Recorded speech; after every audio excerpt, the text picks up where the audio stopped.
Listo. Bueno, buenas tardes estudiantes. Agradecerles su presencia en esta tutoría 2 de educación comparada. En esta tutoría vamos a trabajar en función de atender dudas del mini proyecto 1 que se encuentran realizando, aclarar consultas del capítulo 3 y 4 y a ver algunos aspectos que se detallan acá en las presentaciones y en la unidad didáctica, hablar sobre la evaluación de esta tarea que vamos a desarrollar y dudas que tengan de los capítulos. Entonces, en primera instancia, más bien agradecerles la presencia a las personas que están acá, María Victoria y a Alex, quienes se vayan a incorporar también, y posteriormente dejaremos en diferido ya la presentación para que ustedes la puedan observar más adelante en el entorno. Dicho esto, quisiera saber si los compañeros tienen alguna dudita respecto al trabajo que se encuentran realizando ahorita en la tarea 2. Un poco voy a explicar brevemente qué es la idea con este trabajo. Y es que justamente, como vimos en la tutoría 1, cuando se habla de educación comparada, no hay mejor forma que empezar a entender la educación comparada desde la misma práctica. Entonces, justamente lo que pretendemos con esta actividad es que ustedes tengan la posibilidad de revisar un artículo científico, una lectura, y a partir de esto ir identificando cuáles son esos aspectos de relevancia que se van encontrando en el material de la unidad didáctica y que además es importante que los vayamos a identificar. Perfectamente se los pude haber dejado de forma individual, sin embargo también como una de las habilidades y destrezas por desarrollar es la de trabajar de forma colaborativa, sí vimos también la importancia de ir desarrollando poco a poco este tipo de trabajo en entornos virtuales. Entonces, se les colocó en el entorno, por ejemplo, la consigna, que es la que ustedes están viendo acá, cuyo propósito va en relación a que se estudie a profundidad los capítulos 3 y 4 de la unidad, y también la lectura del artículo Formación e Inclusión en Igualdad de Género en el grado de Educación Social en las Universidades Españolas, que es un análisis comparativo. A partir de entonces vienen unas instrucciones generales donde se les indica que, bueno, el trabajo va a ser grupal, ya los grupos ustedes los tienen en el entorno. De paso, sí quiero felicitarlos porque he estado revisando el entorno y he visto mucho dinamismo en el foro de organización. Eso me ha agradado mucho, ver cómo ya ustedes están empezando a organizarse desde el momento 1 que la unidad abrió, ya que ustedes empezaron a comunicarse con los compañeros, empezaron a participar en el foro. Eso es muy bueno, porque también demuestra mucho el nivel de compromiso y de verdad de conocimiento en la temática, entonces, y el interés que ustedes tienen en la asignatura. De eso se los agradezco bastante.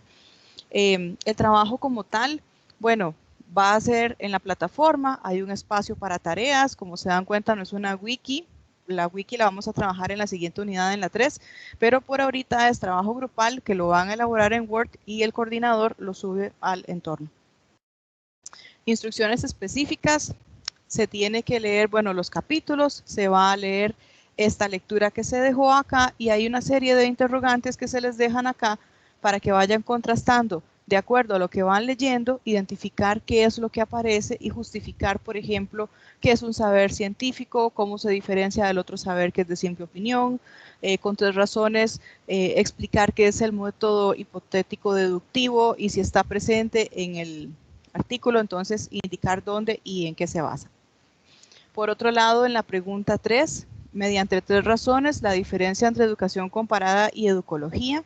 Eso es importante que lo tengan clarísimo y en la tutoría 1 lo vimos también. Una de ellas pertenece a la ciencia sobre la cual se hace el estudio y la otra es el método.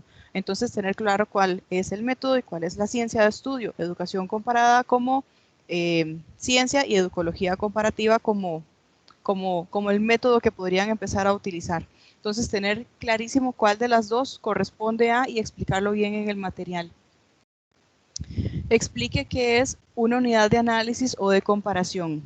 Bueno, en función de este punto, tuve algunas consultas en el foro que también ya les di respuesta. Entonces, cuando se habla de unidades de análisis o de comparación, me preguntaron si también van incluidos los sujetos o las personas que participaron del estudio.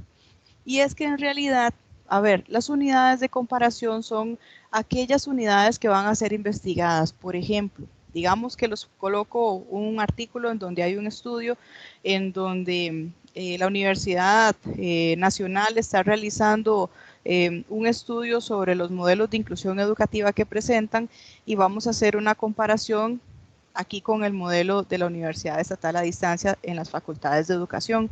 Entonces, ¿qué es lo que se está analizando? El modelo de educación inclusiva que se utilizan en las facultades de educación. Esas serían las unidades de análisis. Que sí es cierto que a la hora de recolectar los datos y hacer la recogida de insumos van a participar profesores, estudiantes, personal académico, administrativo y demás de las facultades, sí. Que son agentes activos en el proceso de investigación porque son quienes nos realimentan y nos dan los aportes también, pero no son las unidades de análisis.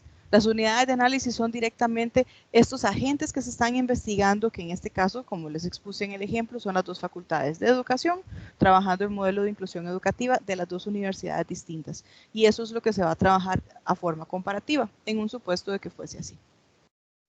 Después viene en la 5, dice analizando la información de los niveles metodológicos, y ahí les coloco incluso en el capítulo, anotar las características de cada nivel. Entonces, aparecen los diferentes niveles. ¿Qué es lo que se esperaría? Que ustedes estén revisando la unidad didáctica y vayan determinando qué características tiene el nivel general, el primero, el segundo, tercero, y de una vez ubicar en el artículo dónde se encuentran. Ya con eso tendrían listas aparte. Después, en el punto 6, desde la información que tienen en el artículo, indicar dónde se usa la yuxtaposición y qué aspectos se comparan en el estudio. Nuevamente, todo esto se contrasta con las lecturas de los capítulos 3 y 4 que ustedes tienen allí. Y además de eso, entonces, entender que la yuxtaposición es un paso o dos más allá de una simple comparación. No se trata únicamente de decir que esto es amarillo y que esto es celeste, por ejemplo, la lima que tengo acá, sino que se trata de ver textura, de ver conformación del material, de lo que se usó, es ir más allá, de qué se puede contrastar, cuáles son las divergencias, cuáles son las convergencias que hay, puntos de criterio en común y hacia dónde se puede llegar, porque recuerden que la educación comparada va hacia una respuesta de mejora en pro de mejorar un aspecto, situación o fenómeno educativo que se esté estudiando. Entonces, cuando se habla de yuxtaponer, es además de contraponer, encontrar congruencias y divergencias en esos elementos. Ya es algo todavía de más raciocinio, de un análisis más concienzudo, bien elaborado. También identificar dentro del artículo cuál es el entorno físico, cuál es la cronología, los personajes involucrados y organización. Esto no tiene que ser ninguna situación de problema para que lo identifiquen porque viene con la parte cronológica de la investigación, el espacio temporal, el espacio de cronología del tiempo y del contexto, pues, en donde se va a desarrollar esa investigación y todo eso generalmente viene al inicio de los artículos. Vean que aquí ya les estoy desdoblando prácticamente cómo va el trabajo. Entonces, ¿por qué se los digo y por qué lo hacemos? Porque probablemente ustedes algunos ya tengan experiencia leyendo artículos de investigación, otros no tanto. Y lo que no quiero es que al final, cuando vayamos a hacer el proyecto final de curso, se me vayan a estresar más de la cuenta porque ustedes tienen que hacer un ejercicio similar, cada uno con 4 artículos diferentes en un tema que ya se les expuso, que es sobre alfabetización informacional. Entonces, ¿qué se pretende acá? Que ustedes sean estratégicos, que de una vez identifiquen la información de los artículos, que lo hagan rápido y no genere mayor estrés o confusión, que lo hagan pronto. Finalmente, pero no menos importante, recordar siempre revisar con atención la rúbrica. Aquí aparece la rúbrica con los criterios de lo que se tiene que entregar. Se les va a evaluar, por ejemplo, en los criterios claridad de las ideas, pensamiento crítico, sobre todo en la parte en donde ustedes tienen que ampliar información. Cuando ustedes dicen que encuentran dónde está ubicada la yuxtaposición, indicarme bien dónde está y cómo se elaboró y cómo fue que lo hicieron en el artículo. El uso de APA. Bueno, estuve revisando los trabajos de la actividad dirigida que ustedes realizaron. Debo decir que ya en realidad me faltan como 4 o 5 para terminar las calificaciones. Van muy bien, van bastante bien. Solo les voy a pedir un favor, cuiden mucho la forma en cómo se colocan las sangrías en APA, porque no me están colocando las sangrías. Están colocando bien, digamos, la referencia de un libro, la referencia de una revista, la referencia de un video. Eso sí lo he notado y lo están haciendo bien. Va muy bien y ahí los felicito. Pero tengan cuidado también porque APA también hace un uso específico de cómo se colocan las sangrías y eso sí les está fallando un poquito. Entonces, por ser la primera tarea, no les voy a bajar gran cosa porque en realidad no amerita, pero sí tengan mucho cuidado para esta porque vean que aquí sí viene justamente también el criterio y esto sí es rebajable. Entonces, hace un uso correcto de APA, si se parafrasea la información, si se respeta la autoría, si se redacta correctamente. Y la última parte también en redacción y estilo y ortografía. Pongan en automático la parte del corrector de estilo en la computadora. La última persona que tiene el cargo de coordinador en el grupo revise con ojo crítico el documento, que vaya bien redactado para que las palabras estén bien escritas correctamente, que estén compuestas, integradas en el documento y que haya una coherencia discursiva a la hora de representar las ideas. Que no se les vaya ninguna frase que no debe ir encajonada o una coma que no esté ahí, que se malinterprete entonces la secuencia de la idea. Cuiden mucho eso. A este nivel ya es importante también cuidar esos detalles que aunque parecen no tan importantes a la hora de comunicar una idea, sí que son muy relevantes. Entonces, en la medida en que nos vayamos acostumbrando a entregar esto de una forma sumamente ordenada, es una constante que nos va a permitir hacer un buen proyecto de investigación, un buen trabajo de graduación y hacer una tesis muy bien hecha, que son cosas también que se evalúan mucho por ahí. Esta es básicamente la actividad grupal. Yo quisiera saber, porque tengo solamente aquí a María Victoria y a Alex por ahorita, ¿cómo les ha ido? Si están en el mismo grupo, si están en grupos diferentes, si ya se lograron organizar, si ya tienen coordinador, si tienen alguna duda puntual, algo que no hayan entendido de la dinámica antes de pasar a los capítulos de capítulos 3 y 4. Los escucho, compañeros. Permiso, él y yo no estamos en el mismo grupo, yo estoy en un grupo diferente. Ok. Nosotros ya nos organizamos, digamos, dividimos las tareas.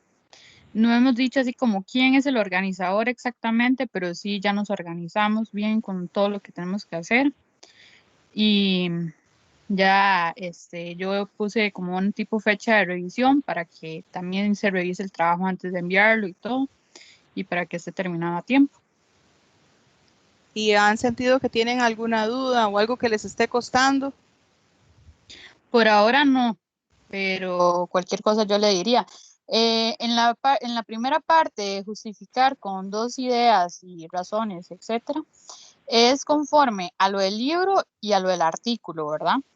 Sí, exactamente. Siempre va a ser en función de lo que diga la unidad didáctica y entonces ustedes siempre van a fundamentar en razón de la unidad didáctica. ¿Qué es lo que pretendíamos con esto? Vi, por ejemplo, con la actividad número 1, que muchos fueron bastante ejecutivos y muy dinámicos, muy creativos, incluso aportaron de otras fuentes, me buscaron otros libros, enriquecieron mucho más la bibliografía y no usaron el libro de Oliveira. Puede ser que sí, lo hayan revisado, pero no lo colocaron en las referencias. Entonces, ¿cuál es la idea? Pensando en que hay algunos estudiantes que no tienen esta facilidad para ir a buscar otros insumos, que solo se basen en el libro, porque al fin de cuentas es el libro el que se les va a evaluar en la prueba escrita, perdón, en la prueba digital. Entonces, cuando ustedes realicen el examen digital, solamente tienen que estudiar lo que aparece en esta unidad didáctica, no en otras. Justamente pensando en ello, con estas tareas, estudian los capítulos que aparecen en la unidad y ustedes tratan de responder lo que se les consulta en función de los capítulos y además el insumo que se colocó, que es ese artículo.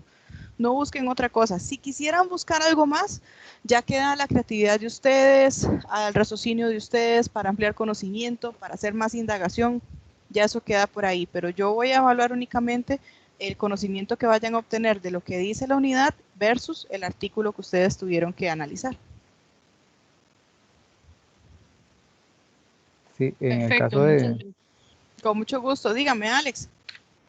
en el caso de nosotros también ya estamos organizados, ya nos dividimos el trabajo, una compañera va muy posiblemente a ser la encargada de subir el trabajo. Se tiene planeado que igual hacer una revisión antes entre los tres, se va a compartir el trabajo, se va a revisar y por esas razones que usted explicaba antes, por cualquier situación de ortografía o de APA.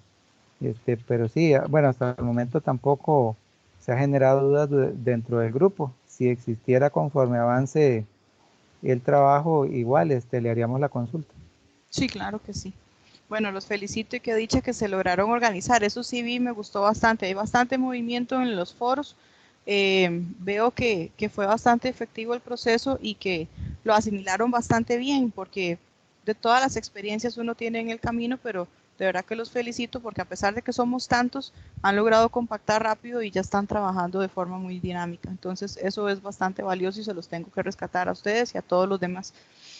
Bueno, Permiso. dígame. Entonces, referente al artículo, entonces las personas, digamos, se toma en cuenta el contenido más que todo, ¿no? Los resultados de la investigación, etcétera, del artículo. En realidad, el artículo como tal lo que pretende es hacer un ejercicio de exploración para que vos identifiques desde lo que es una unidad de análisis hasta lo que es un proceso de discusión de resultados, que es donde viene la yuxtaposición. Entonces, la idea es que trabajes con todo el documento y que vayan poco a poco identificando las diferentes partes que se les consultan en la tarea. Perfecto, muchísimas gracias. Con todo gusto. Chicos, ¿hay alguna pregunta de lo que ustedes han leído? Ahora sí voy a pasar ya al aspecto de capítulo 3 y 4. ¿Alguna duda que ustedes tengan de lo que han revisado, que no entiendan? Porque como les he dicho anteriormente, es cierto que el material es bastante de lenguaje técnico, refiere mucho a lo que son procesos de investigación desde el campo de las ciencias sociales, pero sí hay tal vez algún concepto específico que ustedes me digan, esto no lo entendí, como para antes de empezar a desdoblar un poco la presentación que don Cristian nos dejó acá en plataforma, que me digan si no entienden algo y lo vamos planteando de una vez, del capítulo 3.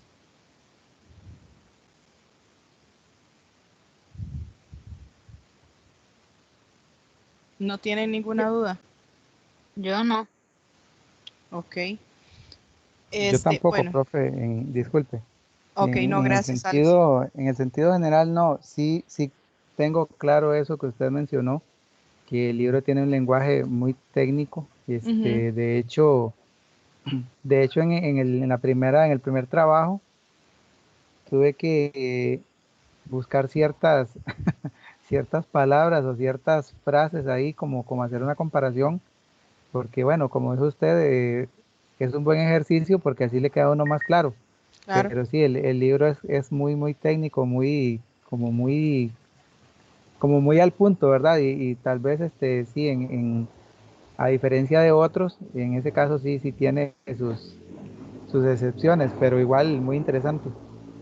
Bueno, qué dicha que usted lo ve así como un reto y no para salir corriendo, porque a veces hay gente que se me asusta con esta asignatura y dice, no entiendo absolutamente nada.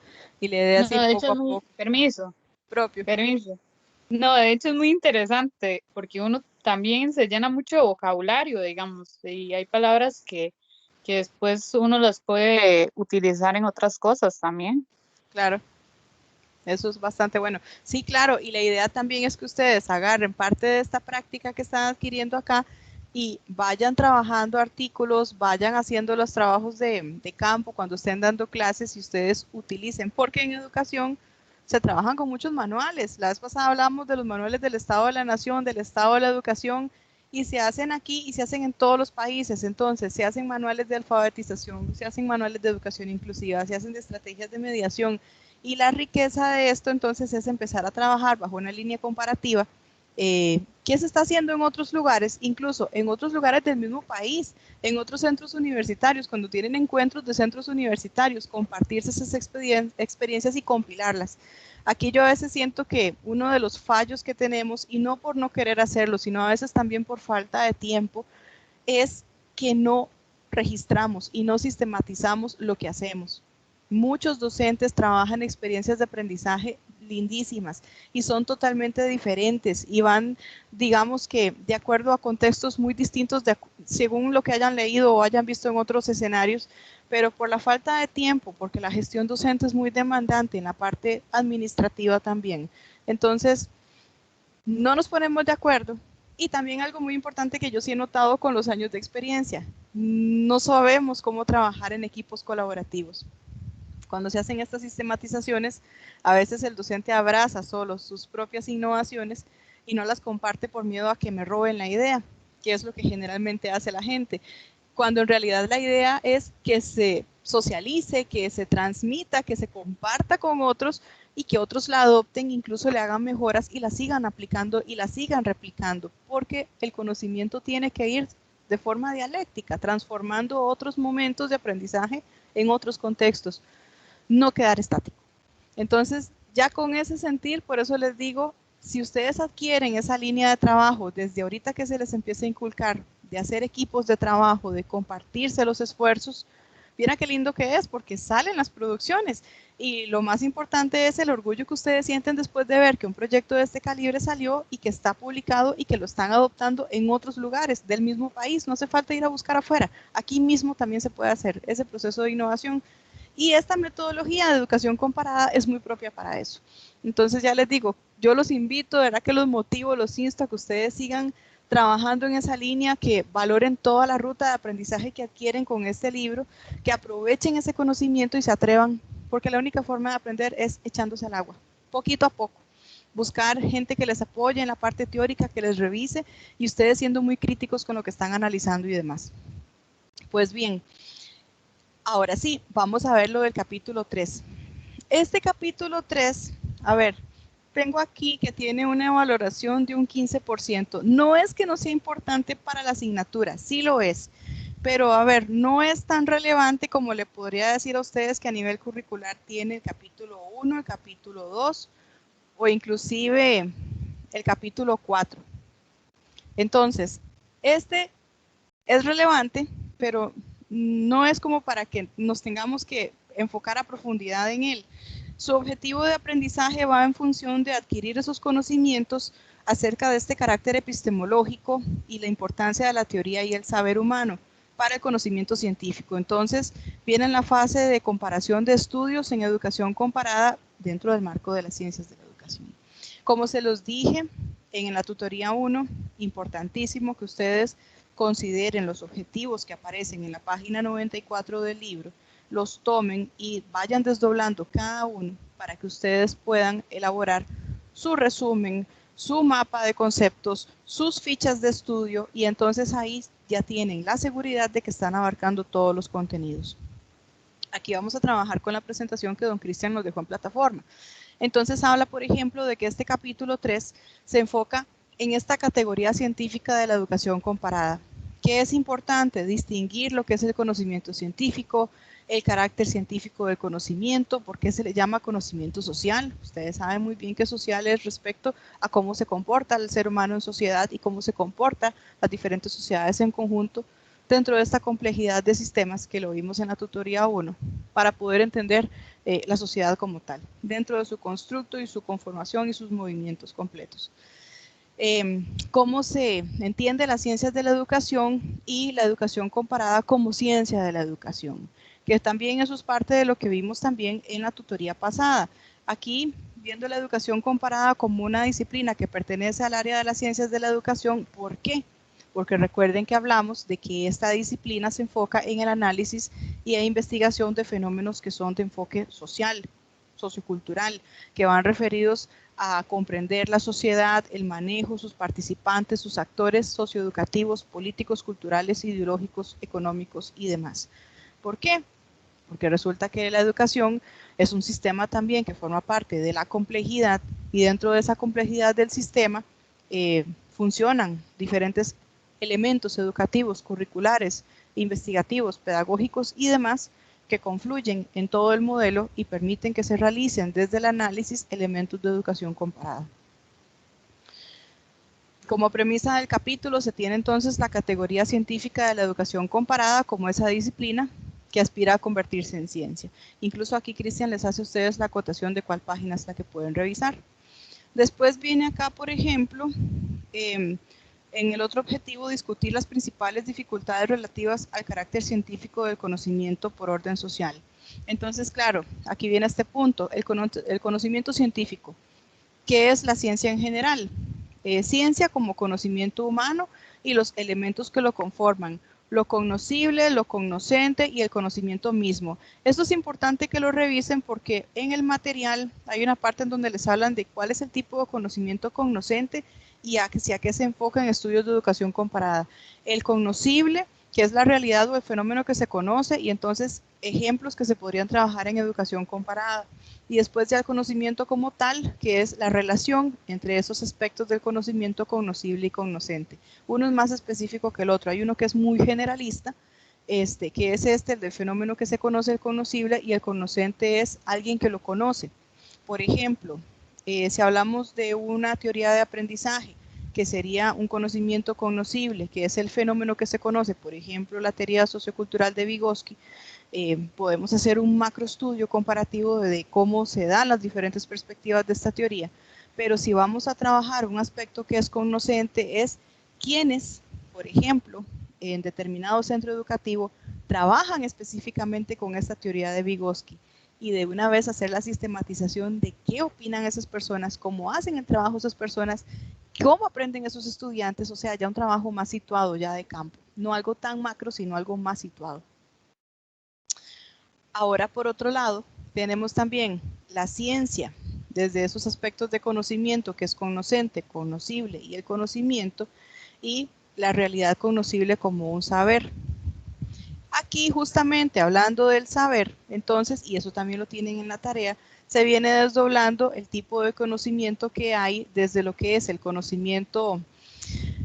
La palabra como tal no me apetece, pero así viene. Sentido común, empírico, por decirlo de alguna forma, coloquial, por decirlo de otra forma, y aquí lo tienen planteado como conocimiento vulgar, que es esa percepción coloquial. El conocimiento coloquial que tiene cualquier persona que no tal vez tenga un proceso de educación tan formal, versus el conocimiento científico, que ya ahora sí parte de la ciencia como disciplina, del conocimiento, con un proceso de fases de investigación, de análisis, reflexión y demás. Y claro que contrapone mucho las opiniones respecto a lo que se concibe como ese conocimiento coloquial. Es muy distinto, pero ya les digo, eso es muy fácil de entenderlo a simple vista.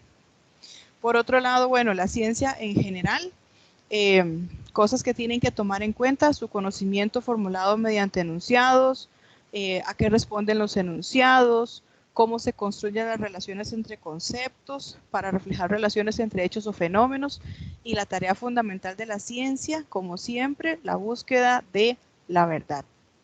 Cada vez que se trabaja con el método científico y estamos trabajando bajo un esquema de enfoque cuantitativo, siempre es para poder encontrar la aseveración de la hipótesis que nos estamos preguntando, si es o no es. Entonces siempre va en función de poder comprobar esa hipótesis, buscar si esa hipótesis es verdadera o queda como una hipótesis nula. Eso siempre va a funcionar en el aspecto del método científico. Posturas. Bueno, tenemos acá el positivismo, tenemos también el materialismo dialéctico, aquí nos hablan de Marx y aquí está también este otro señor. Bueno, aquí hay una cosa importante.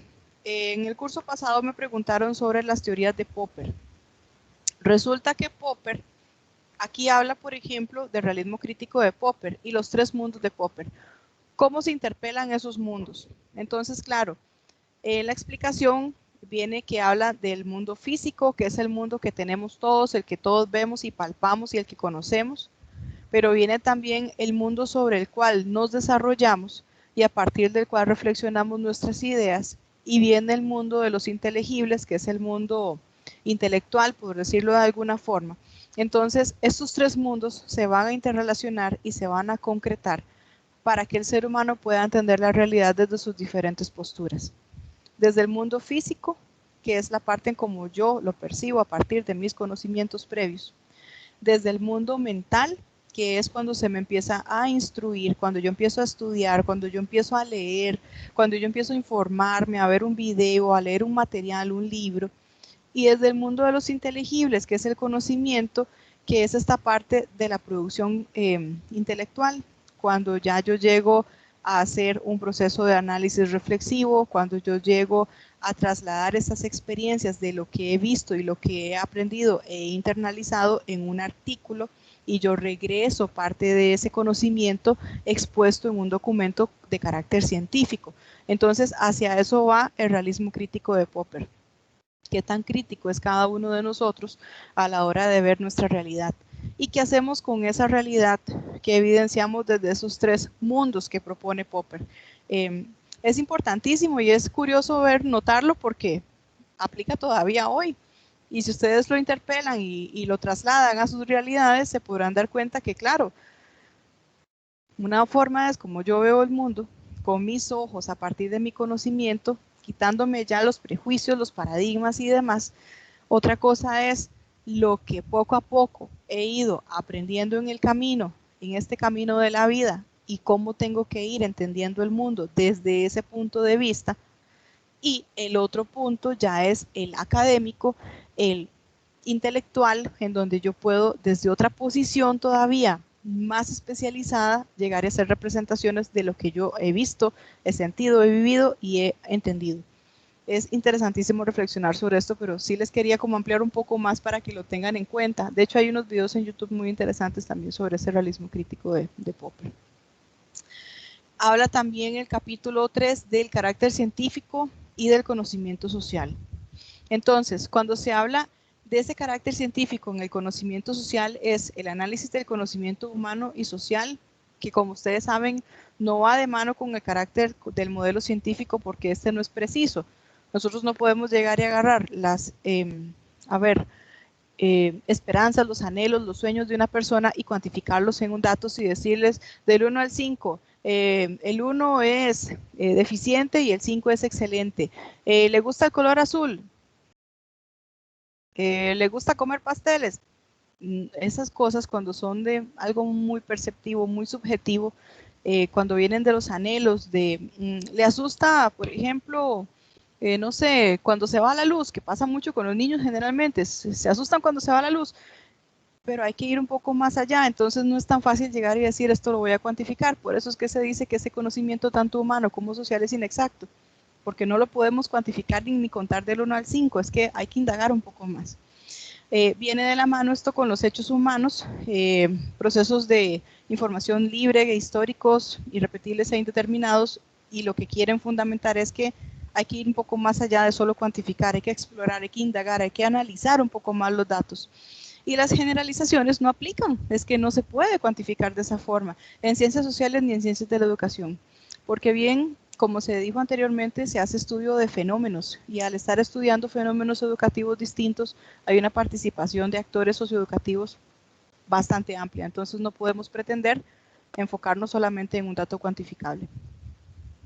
Viene un punto 3 que habla sobre las ciencias de la educación y su significado, entendido como ese fenómeno que es institucionalizado, que es normado, que es impreciso y también es dialéctico, es cambiante, es disperso, no es un aspecto total y completamente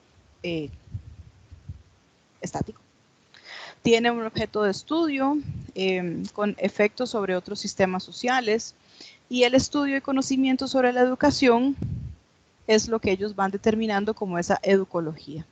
Ya otra vez entablando qué es educología comparativa y qué es educación comparada. Entonces ahí más o menos tiene que ir desdoblando la definición de ambos métodos.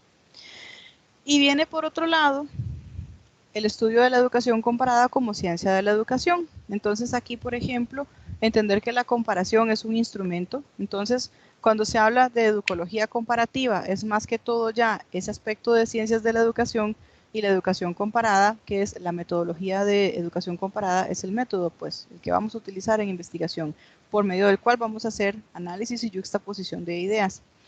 Aplica en ciencias de la educación, trata fenómenos socioculturales, que sí se permiten comparar, más no generalizar, porque vamos de nuevo, participan emociones, participan sentimientos, participan aportes, ideas, perspectivas de pensamiento divergentes y hay que analizarlas todas y todas son igual de importantes.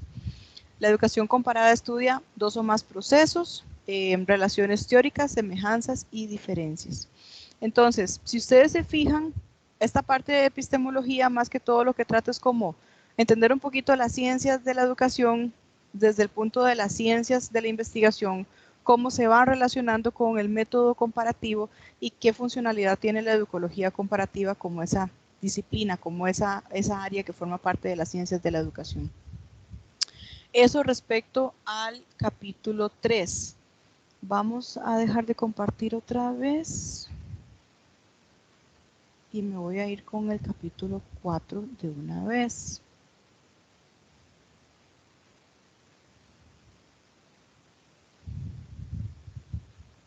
Ok, aquí tenemos al capítulo 4.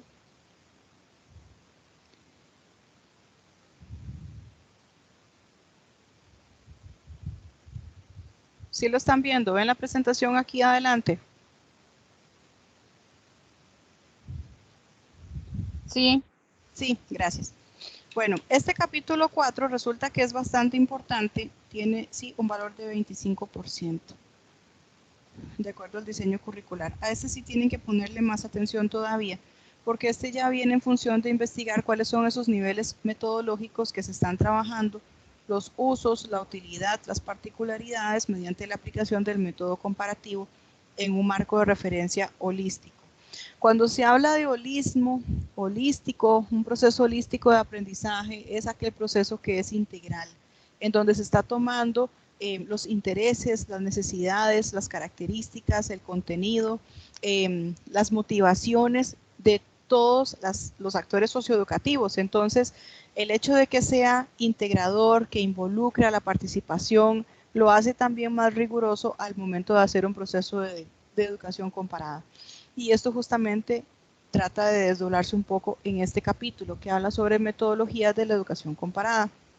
En este capítulo se habla sobre el planteo general de la ciencia y la metodología. Se habla de lo que es el método comparativo, cuáles son los niveles que tiene, que vean que son 3, el nivel analítico, explicativo, el descriptivo y el predictivo, y también están los modelos. Viene por un lado, por ejemplo, aquí en los objetivos se habla de explicar las etapas o momentos de indagación científica. Hay otro objetivo que habla de definir la naturaleza y usos de la comparación del método científico, diferenciando las condiciones y utilidades de la comparación próxima y la remota. Identificar las fases que caracterizan al método comparativo. Reconocer un marco de referencia holístico, que hablábamos ahorita de esa integralidad de todos los aspectos, en la que pueden trazarse modelos específicos y valorar y utilizar la estructura general, dimensiones sistémicas y los instrumentos como marco integrador de procesos investigativos. Esos objetivos que están ahí están en la página 158 y la idea es que ustedes, voy de nuevo, los vayan anotando uno por uno y entonces después los vayan desdoblando para que puedan trabajar ya el resumen o las fichas de lectura o el esquema de estudio que ustedes van a realizar para estudiar para su prueba digital. Entonces, bien, desde el planteo general de la ciencia y la metodología, aspectos importantes que se tienen que tomar es, por ejemplo, el método como tal, el método de educación comparada que va a ser el que marca la pauta de ese camino o esa vía para llegar al conocimiento y vea cómo lo van acomodando de abajo hacia arriba. Con un segundo nivel en donde se da el método de ciencias positivistas, que es el método hipotético deductivo. Esta parte es como la hipótesis. ¿Qué es lo que yo me pregunto? ¿Qué es lo que yo me cuestiono? ¿Qué es lo que yo quiero investigar? Y a lo largo de la investigación, cuando yo voy realizando ese proceso de análisis, de búsqueda de información y demás, yo voy haciendo las pruebas necesarias hasta llegar y comprobar si la hipótesis es real o no. Después viene una parte de, bueno, paralelo a esto, la parte de la deducción y la inducción, ¿qué es lo que yo me pregunto? El análisis y la síntesis de lo que yo quiero elaborar.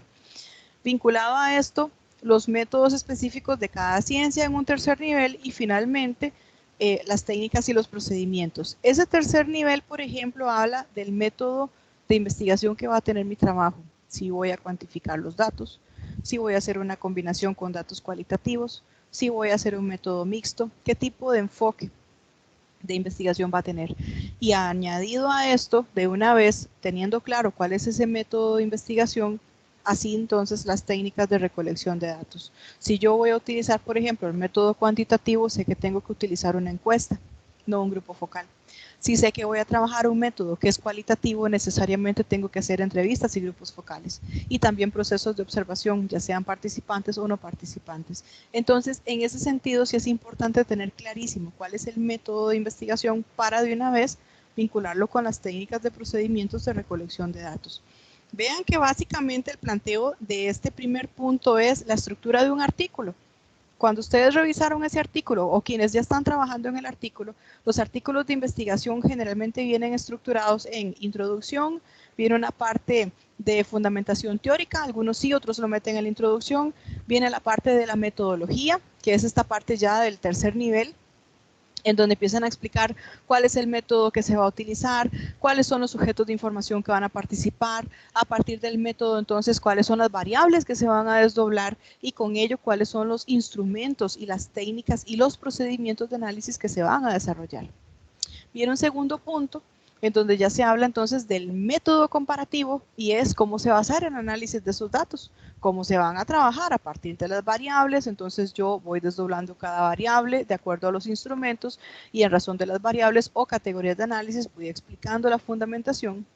Viene otro momento en donde ya viene el nivel explicativo y predictivo de los datos, que es cuando viene el discurso de los resultados, y entonces ya yo fundamento los resultados también con análisis de contenido elaborado en el marco teórico, que también precede la introducción, y finalmente ya de una vez voy añadiendo resultados a lo que yo logré y comprobar si la hipótesis se cumplió o no se cumplió. Básicamente este capítulo lo que trabaja es justamente eso, cómo organizar esa estructura de investigación desde una metodología comparativa. La perspectiva del enfoque sistémico. El enfoque sistémico ya es algo que ustedes ya tienen que tener claro, digamos, si ya lo vienen manejando desde el capítulo 1 y 2. Se habla de que el enfoque sistémico es aquel enfoque en donde una parte junto con todo es importante. Entonces, todas y cada una de las partes funcionan de forma dialéctica y de forma de engranajes. O sea, todas son necesarias, todas son relevantes. Y hablábamos de la funcionalidad del sistema educativo y cómo se ha desarrollado. Entonces, la perspectiva del enfoque sistémico habla de que el método científico general se combina con el enfoque del investigador y determina los métodos que se van a usar. Aquí se coloca que Popper, por ejemplo, tiene en cuenta la segunda esfera, que es el mundo mental, y la tercera. Y es que, claro, cuando usted está haciendo un proceso de investigación, ya usted deja de, por ejemplo, contemplar lo que es el mundo físico, que es la primera esfera de Popper, porque ya usted pasó de la parte empírica, ya usted dejó, ahora nos estamos enfocando en dar a conocer y dar paso a todo el gran conocimiento que ustedes como estudiantes han estado adquiriendo durante estos años de estudio, y finalmente el mundo intelectual, que es la tercera esfera, en donde ya ustedes pueden proyectar todo este montón de información en datos y en resultados y en evidencias y en nuevas conceptualizaciones de entender ese conocimiento que han adquirido durante esos años. Que eso es un proceso siguiente que cada uno de ustedes va a desarrollar cuando estén haciendo su tesis de graduación o su proyecto de graduación o su seminario. Ya ahí, entonces van a retrotraer todo lo aprendido y se van a enfocar en esta tercera esfera que es el mundo del conocimiento. Las etapas del método científico general. Habla de la génesis de la investigación, que es cuando se genera ese proceso de investigación, y aquí lo que les van a hacer es nuevamente desdoblarles cómo es que se empieza a hacer un proceso de educación comparada desde la metodología comparativa. Número 1, se establece el fenómeno de estudio e investigar. ¿Qué es lo que yo voy a investigar? Denme un momentito para encender acá esta luz. Ya. ¿Qué es lo que se va a investigar? Entonces, ¿cómo nace esto? Con el surgimiento de un tema, donde ustedes ya tienen un interés, una idea de algo que ustedes quieren elaborar, y es que esto surge a partir de una constante. Por ejemplo, que esté María Victoria en una clase trabajando con los estudiantes y diga, qué raro, es que yo siempre los veo como que todavía no han entendido tal procedimiento matemático. Entonces, ¿de qué forma puedo hacer para que ellos lo entiendan mejor? Y es que es a partir de ese proceso de observación permanente, constante, que ustedes van viendo en el proceso de aprendizaje, que van buscando entonces explorar, indagar un poco qué otras técnicas pueden emplear para poder mejorar ese aspecto dentro del proceso de aprendizaje de esos estudiantes. Y con ello surge entonces el planteamiento de la investigación. Es que no surge de la nada.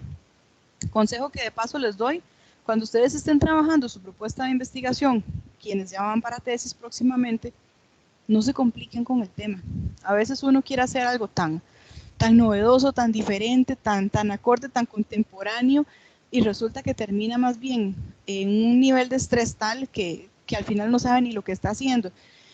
Y generalmente los trabajos de investigación preceden a una necesidad, a una intención, y van de la mano con un interés. Y en la medida en que a ustedes les apasione, les guste, les fascine lo que están investigando, más rápido salen del proceso. No hagan un trabajo de investigación solo por cumplir con un proceso de graduación para obtener un título. Hagan un proceso de investigación que de verdad a ustedes les cambie la forma de ver y conceptualizar lo que ustedes quieren investigar. Entonces, se los doy como consejo, porque sí, en muchos documentos que uno lee de investigación, a uno le recomiendan procesos de investigación para que resulten exitosos, ¿sí? Pues que a usted le guste, que a usted le apasione, donde usted sea experto, que a usted le fascine y demás. Y generalmente es contraproducente con la realidad de lo que se nos presenta. Entonces, cuando uno va a hacer una investigación, a veces uno está en shock y dice, no sé qué quiero investigar. Siempre rememoren y reflexionen de los intereses, de las experiencias, de las necesidades, de lo que ustedes observan. Si ya son docentes en ejercicio, entonces vayan reflexionando un poco sobre esas experiencias. Si no son docentes en ejercicio, les invito a que antes de proponer un tema de investigación y elaborar esta génesis, se lean el estado de la educación. Y entonces a conciencia ustedes van a poder tener un poco más de contexto a nivel de nuestro país de qué se necesita en este momento para poder generar una investigación que sea provechosa, que sea aprovechable por ustedes y que sea contemporánea y que con los años, digamos, en los próximos 5 o 6 años todavía se encuentre vigente. Entonces es por ahí que nace la génesis de ese proceso, no de cualquier idea, nace de una necesidad, de un interés, de algo que ustedes necesariamente tienen que investigar. Siempre es a partir de una necesidad y las mejores investigaciones surgen de las cosas más sencillas y las cosas más cotidianas que están pasando y que nosotros digamos, mira, lo pasé por alto y hay que observar con atención. Entonces sí los invito a que tengan mucho cuidado cuando hagan este planteamiento de la génesis, en el surgimiento del tema y ese conocimiento previo que ustedes tienen, porque aquí no hay innovación de hacer cohetes con pajillas, es que es algo sencillo que a veces se nos va a la vista por no observar con atención. Siguiente paso, el planteamiento entonces de esa investigación. Cuando ya tenemos esa idea y ya tenemos esa intención de lo que queremos investigar, entonces tenemos que delimitar muy bien lo que queremos investigar. Pasa mucho en investigación cuando estamos revisando trabajos de proyectos de graduación o incluso estos trabajos cuando uno está en cursos de investigación y tienen que hacer un ejercicio en donde colocan un tema que es tan bonito, pero como que no percatan que es muy amplio. Entonces, por ejemplo, a ver, yo he tenido estudiantes que me han propuesto estrategias metodológicas para la enseñanza de la matemática en cuarto ciclo. Sí, no, estás genial, o sea, está muy bien, está muy bien. Y resulta que yo les pregunto, bueno, ¿y de dónde surgió el interés del tema? Y, profe, es que tengo estudiantes que les cuesta tal contenido, tal, y ya me empiezan a explicar. Y yo, deténgase ahí. ¿Cuál contenido es el que les cuesta?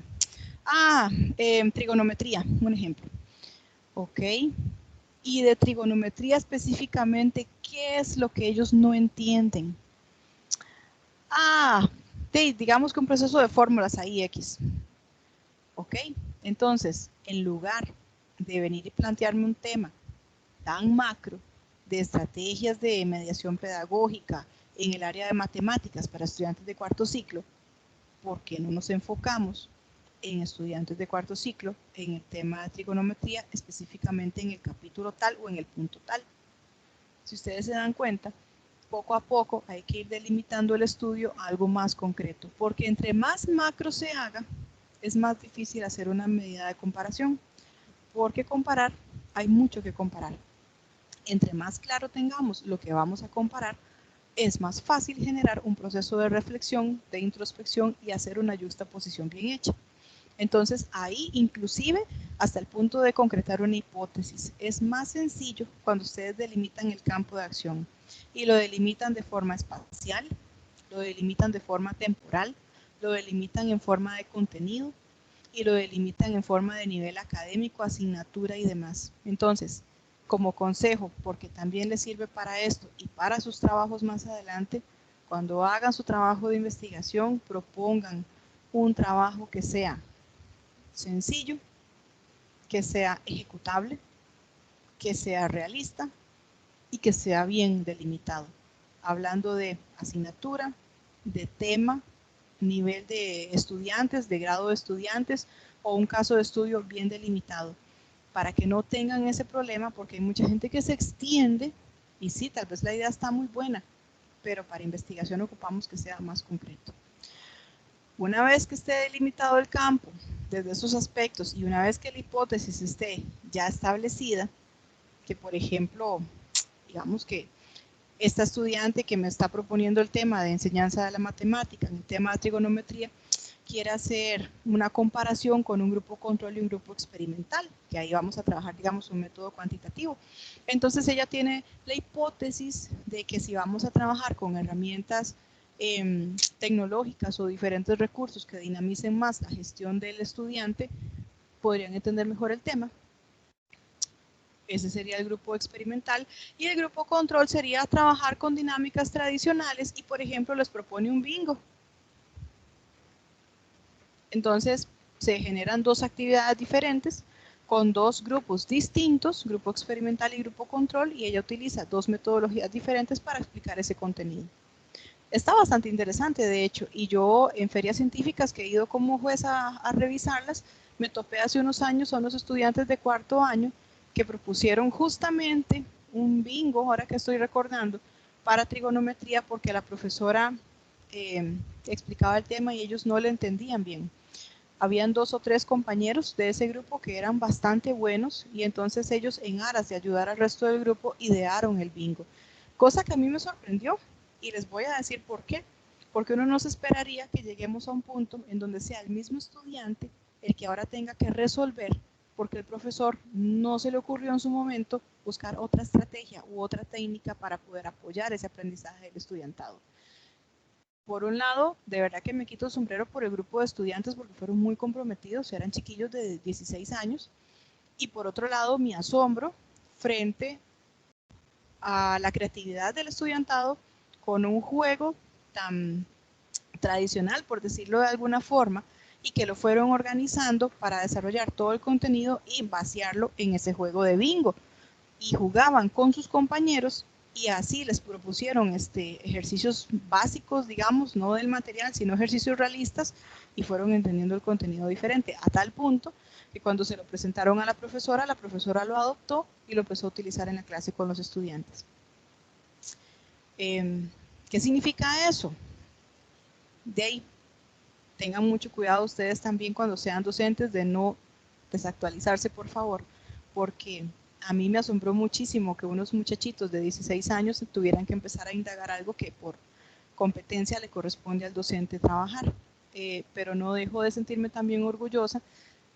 En cierta forma les reconozco, porque no todos los docentes tienen esa sabiduría de ser tan humildes y reconocer que sí que ocupaban ayuda y entre todos se fueron ayudando y aceptó la maestra o esta docente la ayuda de sus estudiantes para poder mejorar la asignatura. Entonces, como les repito, generar un proceso de investigación en ese sentido, si lo hacemos de forma con metodología comparativa, con un método cuantitativo en un grupo experimental y un grupo control, podría ser muy interesante y funcional, teniendo, por ejemplo, ya muy claro cuál es la delimitación del campo, su hipótesis, el encuadre del trabajo, incluso los recursos, porque vean que les estoy diciendo acá, esta docente de matemáticas cree que por un lado, utilizando recursos tecnológicos, va a aportar más en dinamismo a la clase y el estudiante va a aprender mejor trigonometría con su grupo experimental versus el grupo control, que por otro lado les va a poner un juego tradicional desde didáctica, que sería un bingo, acondicionando todo el contenido de trigonometría. Entonces ya tenemos dos recursos diferentes para dos momentos de investigación distintos que van a estar en un mismo tiempo, porque de forma sincrónica los va a trabajar y vamos a ver cómo va la investigación. Entonces, ejemplos que les puedo dar ahí. Viene una tercera etapa descriptiva que ya vienen como estas etapas del método científico, ¿verdad? La docente busca cuáles son las técnicas, cuál es la estrategia que va a utilizar con el grupo experimental y con el grupo control, hace un instrumento, porque los estudiantes una vez que terminen los estudios del tema de trigonometría tienen que llenar un instrumento para saber cuánto aprendieron. Inclusive parte de los instrumentos de recolección de datos en una clase de estas puede ser una prueba corta, en donde se le hagan algunas preguntas y los estudiantes tengan que resolver el ejercicio, y ahí nos damos cuenta qué grupo fue más efectivo a la hora de aprender y qué grupo internalizó mejor los conocimientos, qué grupo entendió mejor el contenido. Entonces es interesantísimo llegar a este nivel de comprensión. La etapa explicativa e interpretativa es entonces cuando esa docente agarra esas experiencias del grupo experimental con los recursos tecnológicos y el grupo control con este juego tradicional de bingo, más los resultados de los instrumentos, porque ella tuvo que haber observado. Y si no fue ella, mandó a alguien a que le ayudara a observar. Llenar fichas de observación no participante, fichas de observación participante y hacer los instrumentos. Si eran cuantitativos, eran encuestas. O una prueba corta para saber cómo les fue con los resultados y separados por dos grupos. Como les vengo diciendo, grupo experimental y grupo control. En esta etapa explicativa, ella tiene toda esta información y la tiene que empezar a ordenar. Entonces, ¿cómo voy yo a procesar, a sistematizar las fichas, las pruebas cortas, los procesos de observación, la encuesta, si es que le hice alguna encuesta? ¿Cómo? Bueno, desde el principio, cuando se establecieron las delimitaciones del campo y las hipótesis, también se estableció las variables de investigación. Y las variables de investigación, cuando el método está claro, nos dejan observar de qué forma se va a trabajar con esos diferentes instrumentos. Entonces, la mejor forma de abordar esta etapa 4 es justamente separar por categorías de análisis o por variables de investigación, en este caso, las intenciones que tenían dentro de los objetivos y cuáles eran los instrumentos que se vinculaban a cada variable de investigación. Así entonces la docente empieza a sistematizar por variables o categorías su información y empieza a desarrollar los resultados. Entonces aquí se hace la explicación de datos que se recolectaron, se explican las causas y las relaciones, hablando del grupo control y el experimental, y se hace una yuxtaposición, que es esa interpretación de los resultados. Y ahí se usa también contenido adicional en donde se habla de qué tan efectivo es desde la tecnología educativa aplicar herramientas para dinamizar y qué tan efectivo es seguir con clases tradicionales desde la didáctica para poder trabajar contenidos didácticos. Que yo les voy a decir una cosa desde un aspecto muy personal. La tecnología, si bien es cierto, es una herramienta que ha venido mucho a apoyar, tal como ahorita, que a ustedes los puedo por lo menos tener aquí de forma sincrónica a los 3 que están conectados y de forma diferida a todos los demás que no se pudieron conectar. De no ser por estos procesos, la tutoría difícilmente se pudo haber ofrecido, porque no se puede hacer presencial, es que en este momento de pandemia no se puede. Sin embargo, para estos efectos es provechoso, pero yo que soy docente y soy de didáctica, por ejemplo, opino que si usted es buen docente y si usted sabe, por ejemplo, hacer uso provechoso de sus herramientas didácticas tradicionales y usted de verdad logra que sus estudiantes le entiendan por medio de una actividad lúdica que no tenga nada que ver con tecnología, para mí, que es una hipótesis, probablemente usted vaya a lograr el mismo resultado o uno mejor con la tecnología. ¿Qué es lo que sucede en muchas ocasiones? Que tenemos a docentes extremadamente buenos, trabajando de forma tradicional, utilizando un juego de mesa, utilizando materiales de concreto, utilizando materiales interactivos creados por ellos. Pero ¿cuál es la gran desventaja? Que no tienen competencias tecnológicas, y eso está pasando mucho ahorita, que no tienen competencias tecnológicas para poder trasladar este montón de contenido tan bonito, creativo que han elaborado a un entorno virtual o hacer diseños ya más elaborados desde un aspecto tecnológico. Y claro, porque hay que capacitarse. Entrarle, por ejemplo, a una herramienta como Geniali, entrarle a una herramienta como Canvas, trabajar diferentes actividades en la plataforma, que hay muchas actividades lúdicas de ahorcado, quiz y demás, no es sencillo, no se hace de un día para otro, hay que tomar tiempo de estudio. Aunque usted ya sea docente, aunque usted ya tenga su formación, su preparación, sus títulos, estas competencias tecnológicas, que si bien es cierto, son demandantes y son importantes en este momento, en el hoy, son todavía más necesarias en procesos de formación.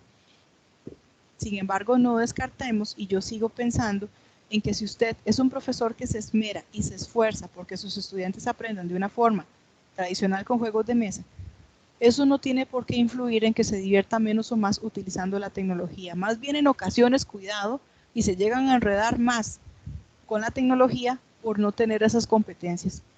Porque quien se vaya a poner a trabajar con herramientas tecnológicas tiene que estar realmente capacitado y bien enterado y haber hecho pruebas, y si algo sale mal, porque puede pasar que se vaya la luz también, tener un plan B por si eso no funciona. Entonces, vean las contraposiciones que tenemos. Es algo debatible en el sentido de que puede ser bueno o malo, o puede ser provechoso o no. Entonces, esa parte de la yuxtaposición, que ya mentalmente me la estoy armando con el ejemplo que les di, es algo que vale la pena analizar en este momento, justamente cuando estamos trabajando en el sistema educativo, en este momento de pandemia, con un modelo de educación a distancia, con un modelo de educación presencial, porque ya los chicos en la escuela van algunos días a la semana, y además con el gran apoyo de componentes virtuales.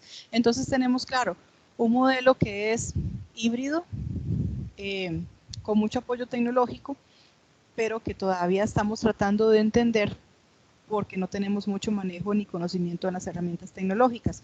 Entonces, ya les digo, si ustedes alguno tienen la experiencia y trabajan para el Ministerio de Educación, vayan asumiéndolo con paz, con paciencia, con sabiduría y con una perspectiva de crecimiento, de que si esto eventualmente llega a suceder así y más adelante se toman decisiones de que las clases lleguen a ser una parte presencial, otra parte desde la casa con componente virtual, no tomar la resistencia y decir esto no lo quiero hacer, sino más bien verlo como un proceso exploratorio. ¿Qué ganancia vamos a obtener de esto?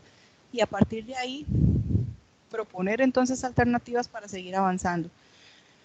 Si hiciéramos esta investigación que les estoy diciendo de esta docente que tiene su grupo experimental y su grupo control, y entonces utilizó dos métodos distintos, uno que era por medio de un bingo, que era un juego tradicional, y otro que era una herramienta tecnológica, podríamos sacar muchas conclusiones, de acuerdo al contexto, de acuerdo a nuestro conocimiento, de acuerdo a nuestra experiencia, o inclusive algún docente me dirá, no, de acuerdo a nuestra frustración, porque a mí la tecnología no me gusta, y es válido también. Entonces, es interesantísimo después interpelar y hacer la proyección de qué se obtiene en esas interpretaciones. Y se gana mucho en riqueza porque se aprende mucho de la experiencia, tanto como para lo que ellos aprendieron desde la técnica como la docente, desde las experiencias que el mismo estudiante les proporcionó. Bien, pues ahora sigamos, una vez ya concretado esto, con el método comparativo y sus características. ¿Qué características presenta?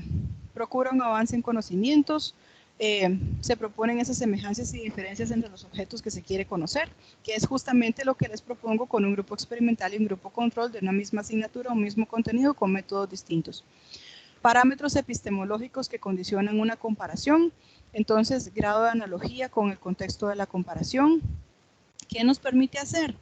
Definir conceptos, delimitar los temas, precisar hipótesis, modelos de análisis, entre otros muchos que se detallan entre las páginas 171 y 176.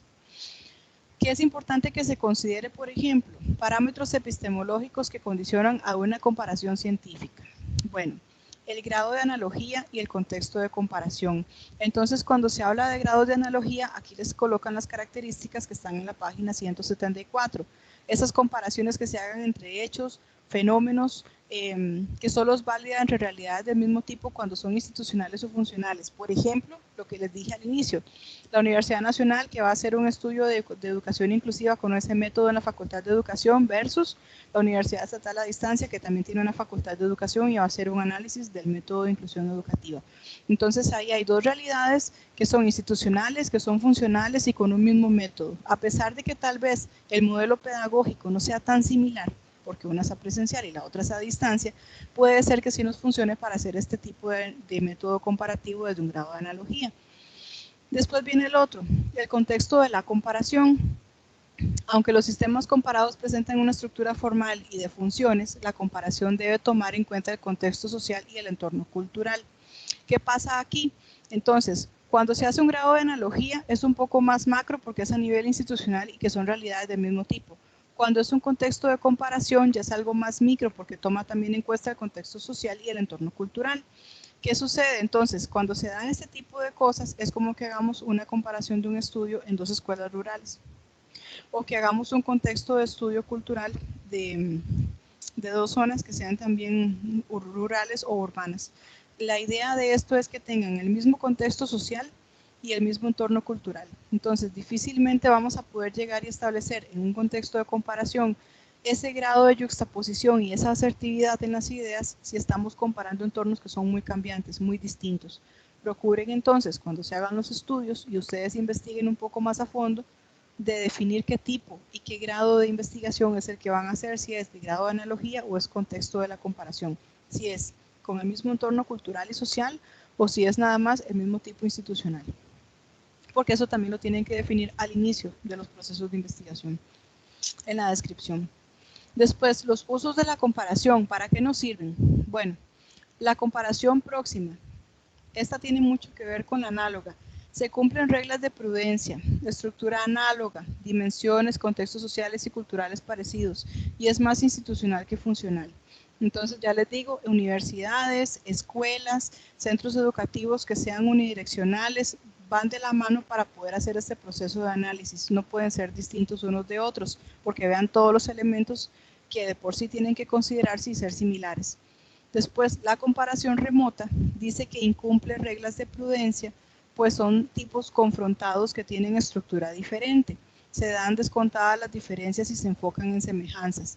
Esta comparación remota es distinta porque entonces, a ver, se pueden analizar diferentes escuelas y no precisamente tiene que ser que todas sean públicas. Puede ser una escuela rural, puede ser una escuela privada, puede ser una escuela unidocente, puede ser una escuela que tenga atención prioritaria, etcétera.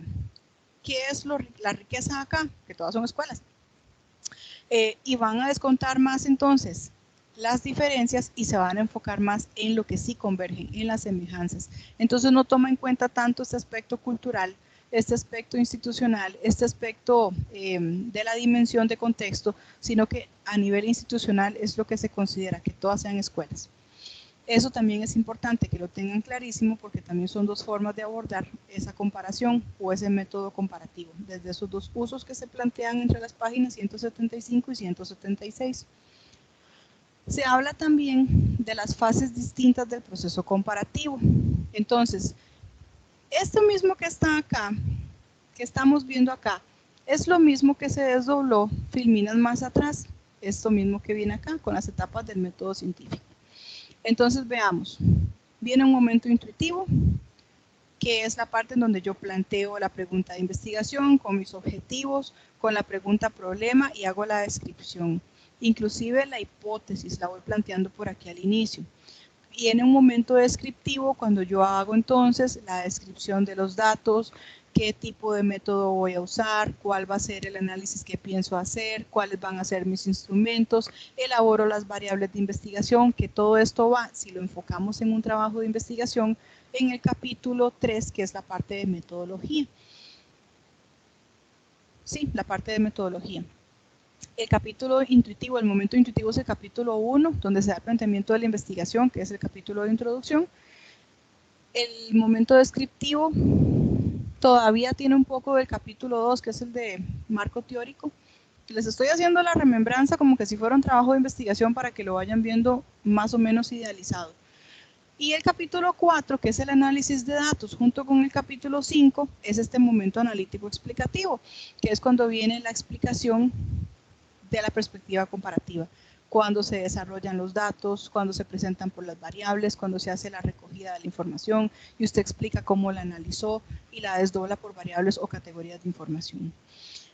Pero además, aquí en este trabajo de metodología comparativa viene otro escenario, otro apartado, que es el momento comparativo ya puntual, que es el de la yuxtaposición y la comparación. ¿Ese en cuál va? Ese va más vinculado al capítulo 5, que es el de la discusión de los resultados. En la discusión de los resultados, en un trabajo de investigación, yo hago comparación de las variables que yo me encontré y contrapongo mis ideas con las que el marco teórico me arroja, que es toda la construcción que yo hago del estado de la cuestión, de los antecedentes y mi marco teórico. Entonces, claro, yo aquí empiezo a hacer una comparación de datos, encuentro puntos de vista que son convergentes, difiero en otros, pero claro, todo con un asertivo fundamento teórico. Nada de esto se puede hacer sin ese debido fundamento teórico. ¿Por qué? Porque como yo soy la investigadora y yo soy la que está realizando este proceso de introspección, de análisis, entonces yo tengo que recordar siempre, rememorar a Vygotsky si estoy hablando de una teoría, o a Piaget si estoy hablando de otra, o Maturana si me fui hablando de la educopedagogía, etc. Entonces nunca olvidar a esos autores fuerza que me apoyan y me sustentan las ideas y que me dan esa realimentación también desde mi marco teórico. El momento normativo, el proceso de evaluación. ¿Cómo se da esto? Esto es interesantísimo porque estos procesos de investigación, cuando tienen metodología comparativa, parten de un proceso de aplicación.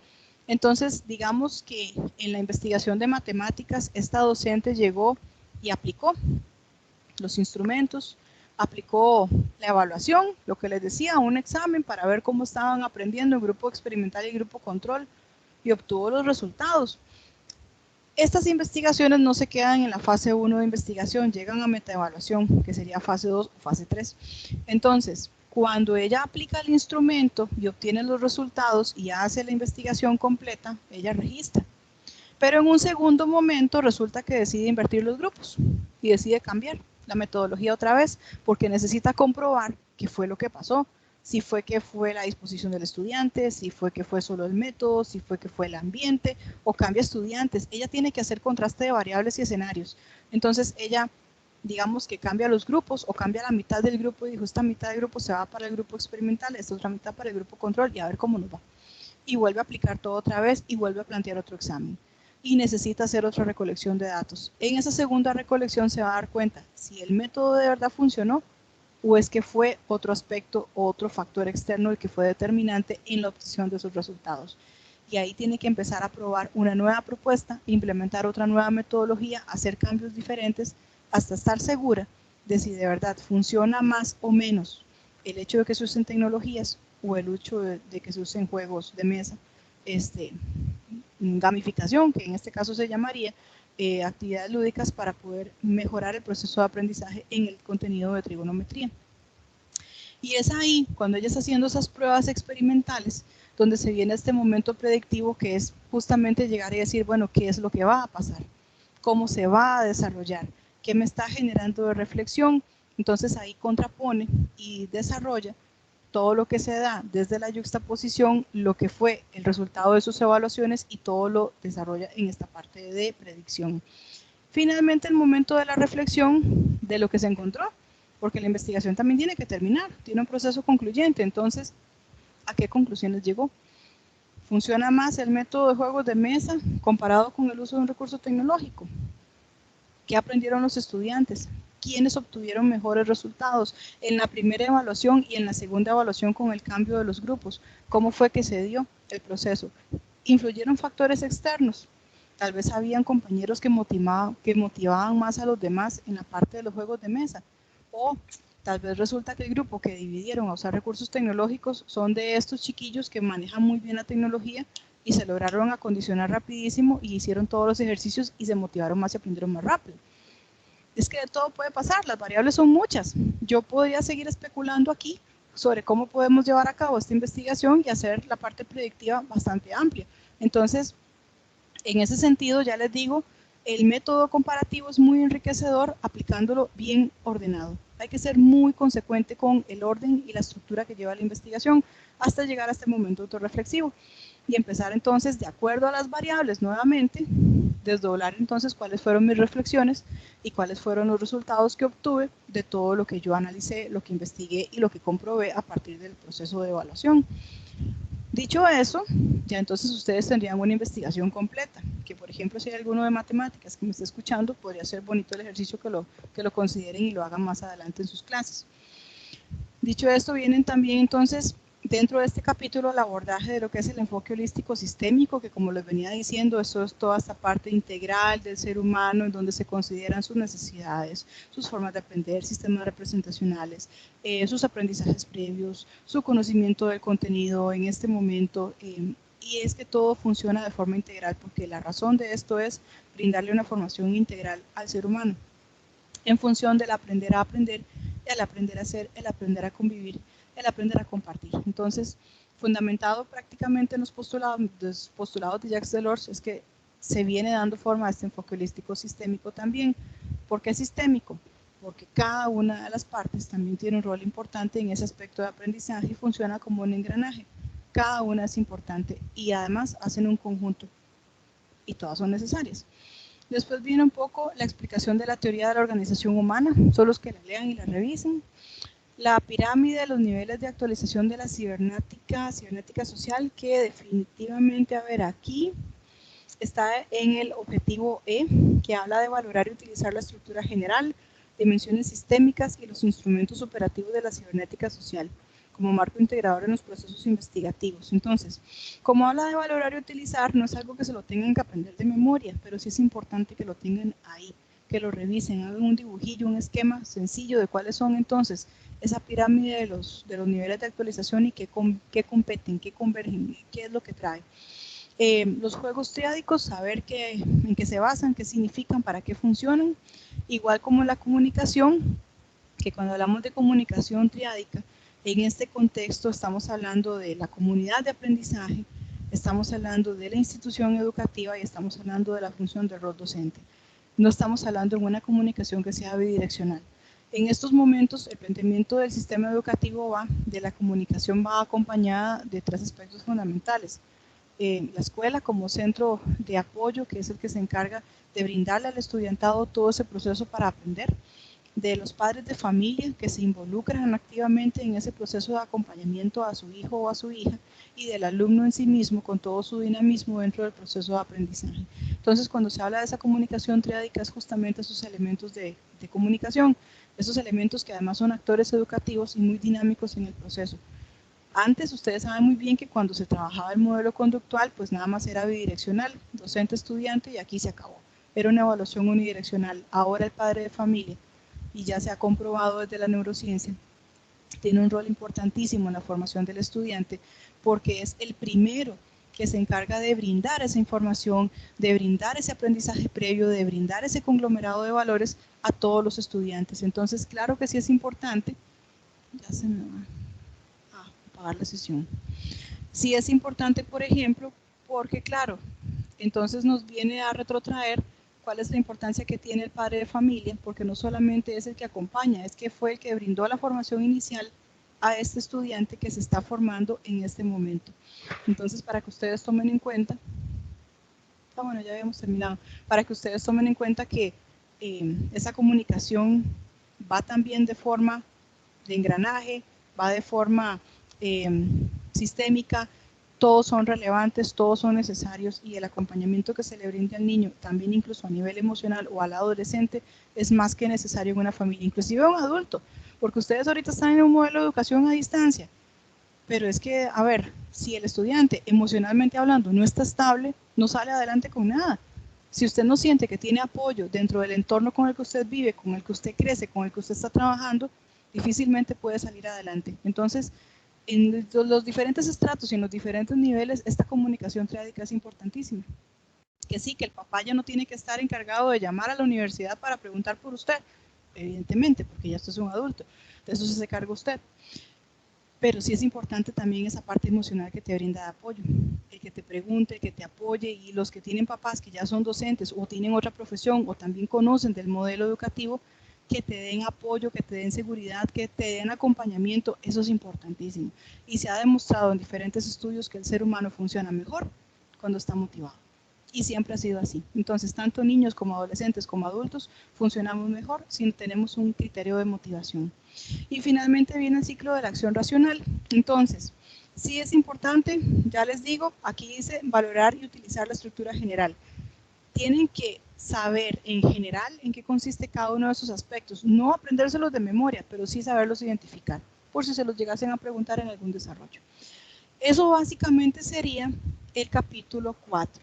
Y ya les digo, este capítulo para efectos de examen sí es importante, básicamente por la estructura que plantea, porque justamente es el que nos entrega como una información más concreta de cómo se desarrolla el método comparativo en una investigación. Entonces recuerden el ejemplo de la docente de matemáticas con su grupo control y su grupo experimental. Hay muchas investigaciones que se hacen así y son cuantitativas, y es muy enriquecedor porque tienen 2 grupos con la misma condición cultural, con la misma condición de edad temporal, porque son chiquillos de la misma edad, con la misma condición a nivel de institución educativa, porque son del mismo grupo, solo que se partió a la mitad, y se hace lindísimo una comparación, porque tienen al grupo experimental, que es al que le van a someter un método nuevo, y el grupo control al que le someten un método tradicional. Y después hacen los cambios, y después empiezan a revisar los resultados, y sale muy bonito el proceso de comparación técnicas ahí de investigación cuantitativa que ustedes pueden tomar más adelante. Dicho esto, quisiera saber, a los 3 compañeros, veo que se conectó otra compañera más, entonces, preguntarles si tienen alguna duda, si les quedó algo que no entendieron, algo que quisiera que ampliáramos, y me avisan de una vez, porque ya terminé como de darles los aspectos más relevantes que tienen que tomar en cuenta en los 2 capítulos.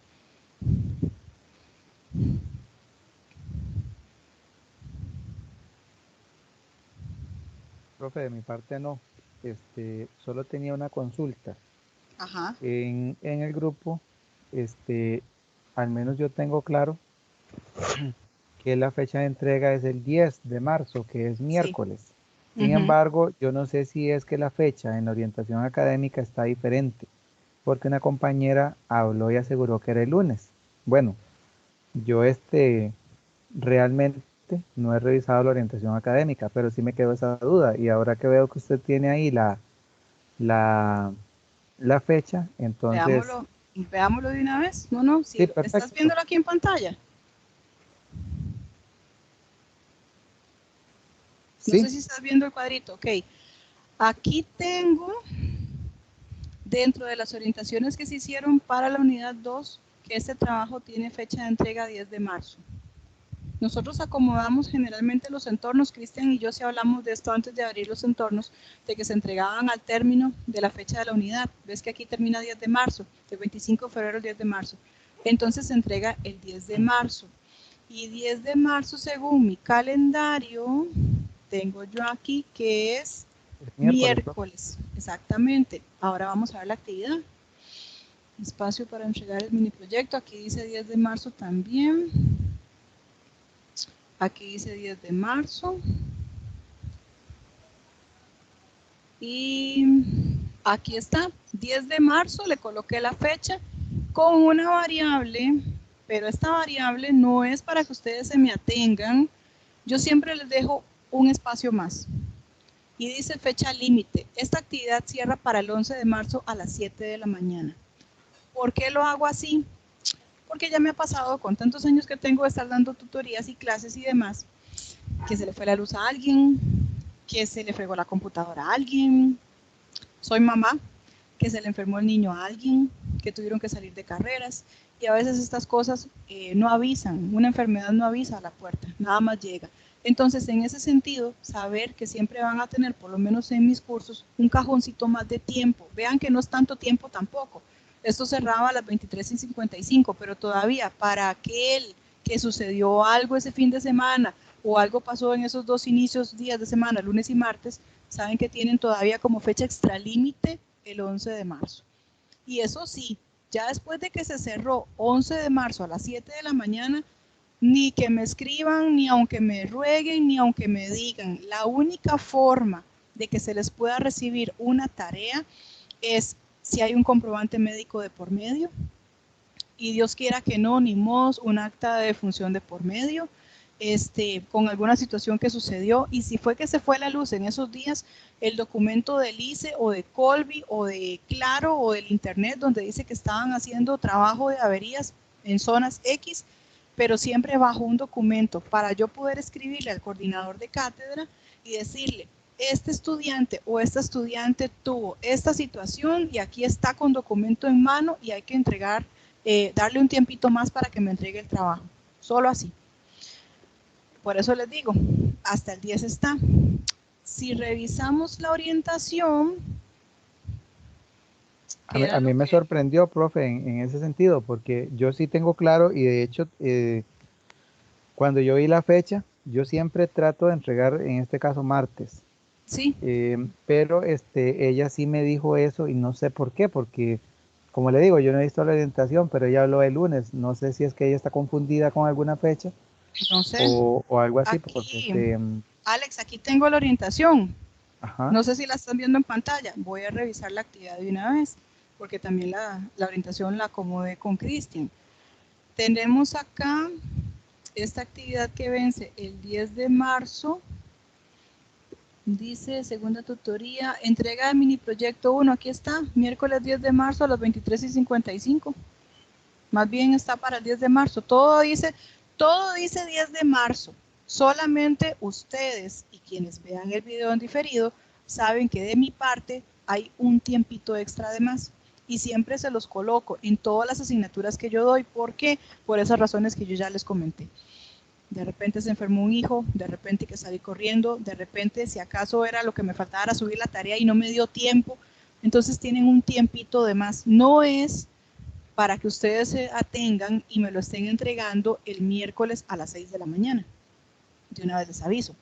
Pero sí para que consideren que hay un tiempo extra y no se estresen si llegaron las 23:55 y se les fue la luz y no caigan en estrés.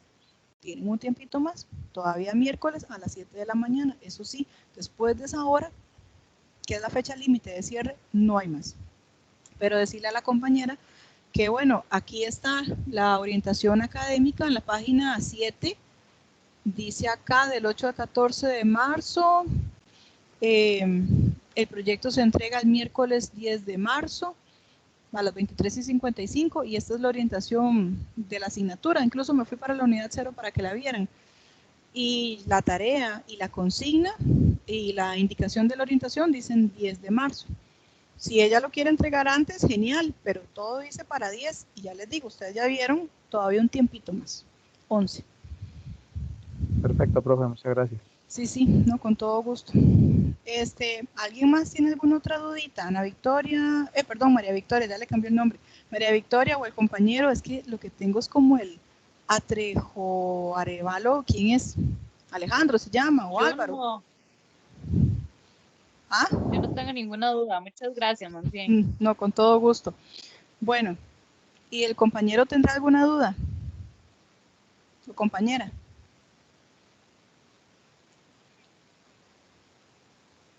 No, si está hablándome no le escucho porque tiene como el micrófono apagado. No, es compañera, Andrea Trejo me llamo. Pero no tengo duda, muchas gracias. Ok, listo. Entonces, de ahí sería, ya les digo, si tienen alguna consultita antes de que se entregue el trabajo, estamos a buen tiempo. Entonces me escriben, me avisan. Yo estoy revisando todos los días. De hecho, ya les digo, pasé por ahí ahora y los vi. Están trabajando muy bien, sigan así. Órdenes en bastante. Es importante que se pongan de acuerdo porque solo una persona va a subir el trabajo, puesto que la calificación es grupal. Entonces ya yo tengo separado, por ejemplo, la recepción de los trabajos por grupo. No es individual. Ya yo cuando los vaya a calificar sé que si María Victoria estaba con... Es más, para dejar de mentir de una vez y hacerles exactamente el grupo, si llegó María Victoria y estaba con otro compañero, ve aquí está el grupo 6. Sí, María Victoria con Andrea y con Cintia. Entonces, si va a ser María Victoria quien sube el trabajo, ya yo sé que de una vez recalifico a Andrea y a Cintia. Sí les pido un favor. Si por alguna razón, y que los que lo vean en diferido también, por favor, me mantengan informada, si por alguna razón, digamos del grupo de María Victoria, Andrea no participó, por la razón que sea, se enfermó, no pudo, desertó, se fue, tal, si es la misma que tengo aquí, Andrea Isabel Trejos Arevalo, véala, aquí está conectada. Si por alguna razón Andrea no pudo participar, me lo hacen saber a tiempo, porque entonces tengo que hacer una evaluación distinta, no puedo hacer una evaluación grupal. Cuando se hacen evaluaciones grupales, eso significa que si María Victoria se sacó un 100, automáticamente todas las demás compañeras también. Pero si hay algún compañero que tengan en sus grupos que no participó o que lo vieron que tuvo dificultades o no aportó lo suficiente, porque suele pasar en muchos grupos, no voy a decir una mentira, es que sí, pasa así, y no están conformes con su participación, me escriben por favor por correo de la plataforma aparte, me indican, profesora, somos del grupo tal, tenemos esta situación, para yo poder conversar con los tres y decidir cómo vamos a resolver la nota, porque yo sí no estoy de acuerdo en llegar y colocar un 100 a todos si hay alguno que no trabajó lo que necesitaba trabajar. Aquí es parejo. Y a pesar de que es trabajo colaborativo, trato de ser justa en eso. Entonces, si me avisan con tiempo, saco a la persona del grupo, califico por aparte su aporte, me comunico con la persona por aparte y ya decidimos qué estrategia vamos a tomar, pero me lo tienen que avisar. Estamos a buen tiempo. Yo esperaría que todos logren exitosamente salir adelante con la tarea, que la entreguen por completo, que se comprometan, porque así he visto que están trabajando en el foro, y que entreguen un muy buen trabajo que les deje a ustedes, no a mí, es a ustedes, que lo hayan entendido, que hayan comprendido lo que leyeron junto con lo que están analizando en el artículo. Y esto es importante también porque este mismo grupo que está trabajando junto va a trabajar junto en la unidad 3. Tienen que hacer una wiki. Entonces me van a trabajar también juntos ahí. Para que ustedes sepan de una vez y se ordenen, se organicen y puedan trabajar conformes. Entonces, ya por ahí, nada más escribirme si tienen alguna duda, alguna consulta, me avisan y yo les contesto con muchísimo gusto y nos estamos comunicando. Si no hay nada más, damos por finalizada la sesión y ahorita les ingreso este video aquí a la plataforma para que lo puedan ver en diferido. De acuerdo, muchas gracias. Con muchísimo gusto. Que pasen buena noche. Igual, muchas gracias. Hasta luego. Hasta luego.